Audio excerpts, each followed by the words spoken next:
So this build is so good, it is boring to use. This is the rapid research build. This is the final video I'm going to be making on this build because I'm done with this character. It's too good of a character. All right, so here's the build. You start off on Professor, you get 3 perks in Science. You level up, you get Research 2. You now have 4 perks in Science. You start dumping the rest of your perks into Weapon Engineering, which is going to take some time and money. Not a lot of time and not a lot of money, but as long as you're doing quests and killing things and leveling up, you will be getting credits, you'll sell stuff, you'll loot, you'll track research projects, get your weapon engineering up, then you get spacesuit design. You can get this up to 4 if you want to get, maxed out mods that are really good.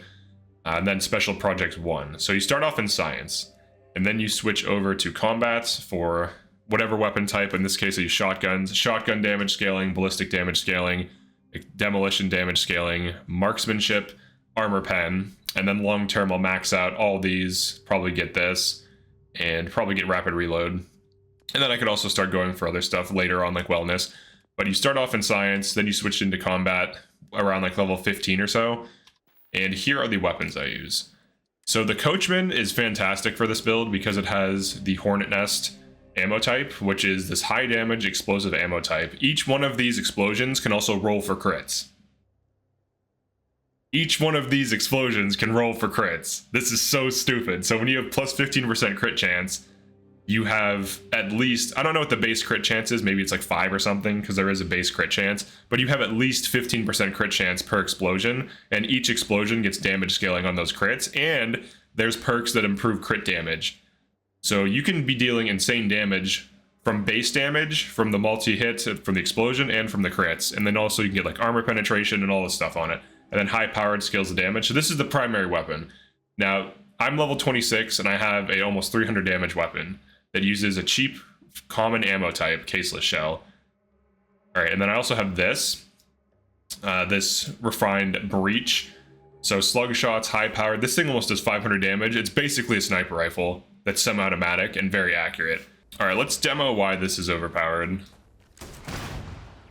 You can just kind of casually kill anything you shoot at, including a level 50 pirate on very hard mode. I'm only level 26 too. Kill that guy. Kill that guy. Let's kill this turret. It's pretty easy. Now, but you have to be careful not to shoot a surface near you because you will immediately die.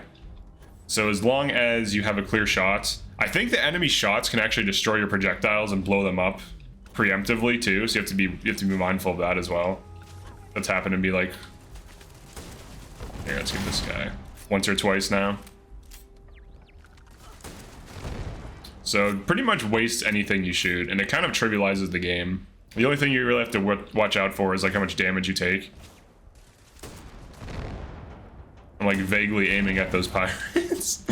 Now obviously if you ADS, it's more precise. So you can like hit with accuracy, which is ideal. All right, let's find, it's like a boss enemy over here. Yeah, right there. All right, sometimes you're out of range. It does have like a range limit and it explodes. All right, let's heal. Looks like this guy's about to kill me. Okay. I want to get close enough to hit him. This will be the final test. He's like right here. Right over here. All right, that just 2-shot him. It almost 1-shot him too. That's pretty good. And I just got a legendary particle beam shotgun. What the hell is that? Oh, that's interesting. I wonder what kind of mods this can get. I haven't seen this yet. That's cool. It's kind of neat. All right, and then for the second weapon, this thing, this is like a sniper rifle. It does like 400 damage. It can poke at really far ranges. So this is useful for inside areas like corridors. It's good for poking, it's good for sniping. So I use this at medium to long range or indoors, and then I use this outdoors at semi-close to mostly medium range. If you use this at close range, you will die. You'll self-damage. So like, look at the explosion on this thing. Pretty crazy. And then also, to those little individual explosions. That's essentially what's happening. It has a main explosion that deals burst damage, and then it has secondary explosions that deal burst damage that add up. They deal lower damage per hit, but there's so many of them that it scales. And then they also roll for crits individually. So I turned on damage markers so you can see that. But yeah, this build is absolutely cracked. I highly recommend running it if you want to trivialize very hard mode, but if you want to challenge, this is not the build for you. I'm actually done with this character because it's just so overpowered that it's boring to play on at this point. Because like, I have no business being here. This is a level 55 area. I'm level 26. I don't even have the best armor. I have Mantis armor, which is good, but there's definitely better armor you can get as you go on throughout a playthrough. And this build just trivializes the game completely. So yeah, definitely like and subscribe if you enjoyed this or found this useful. I'm going to be doing other build videos where I try out different things, like an all social build, and all like physical build, stuff like that. So yeah, peace.